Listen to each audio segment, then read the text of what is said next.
Saudi আরবে মহামারী আকারে ছড়িয়ে পড়ছে মার্স ভাইরাস। উট থেকে সংক্রমণ শুরু হলেও মানুষের মধ্যে তা ছড়িয়ে পড়ে নিমেষেই। হাঁচি, কাশি, ডায়রিয়া ও হাতের ছোঁয়া থেকে ছড়ায় এই ভাইরাস।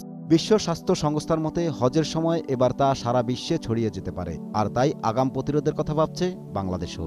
পৃথিবীর মোট 21টা দেশে এটা দেখা দিচ্ছে। যেহেতু এখন পর্যন্ত এটা জানা যাচ্ছে না, কোত্থেকে স্পষ্ট করে বোঝা যাচ্ছে না, তো সেই জন্য কিছুটা সমস্যা আছে। তবে আমাদের যে সাবধানতা অবলম্বন করা প্রয়োজন, আমরা যেটা দেখছি যে সাধারণত এটা ছড়াচ্ছে উট থেকে মানুষে, মানুষ থেকে মানুষে। আমাদের যে হেলথ মেসেজগুলি আছে আমরা এগুলি এখন রিভাইজ করতেছি। এখন এই মুহূর্তে এগুলি নতুন আরও কিছু তথ্য আসছে, সেগুলি সম্বলিত করে আমরা প্রত্যেক হাজী সাহেবরা যখন হেলথ ক্যাম্পে আসবে, মানে হেলথের জন্য চেক আপের জন্য আসবে ডিস্ট্রিক্ট লেভেলে 64টি ডিস্ট্রিক্টে, সেখানে আমরা ওনাদেরকে এই ব্যাপারে অবহিত করব।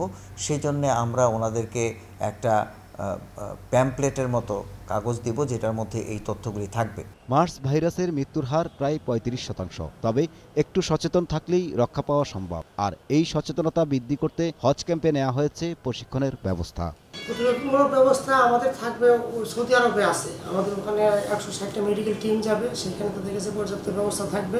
তাছাড়া কেউ যদি ইমার্জেন্সি ওখানে কোনো অসুস্থ হয়ে পড়ে, তাহলে সৌদি আরবের হাসপাতালে নেওয়ার মতো আমাদের অ্যাম্বুলেন্স থাকবে, সেই ব্যবস্থাগুলো থাকবে। তাছাড়া আমাদের এইখানে অ্যাম্বুলেন্স থাকে, এয়ারপোর্টে অ্যাম্বুলেন্স থাকে যদি, এবং এখানেও ডাক্তার থাকবে, এই ব্যবস্থা থাকবে। স্বাস্থ্য প্রতিমন্ত্রীর দাবি, প্রতিটি জেলায় সিভিল সার্জন সহ সারা দেশে প্রায় 30,000 স্বাস্থ্যকর্মীকে প্রশিক্ষণের মাধ্যমে প্রস্তুত রাখা হয়েছে।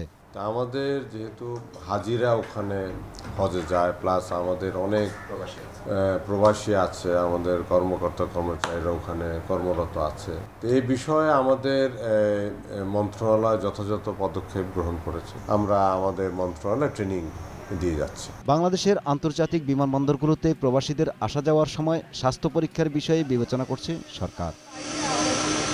ফারুক হোসেন, 21 টেলিভিশন, ঢাকা।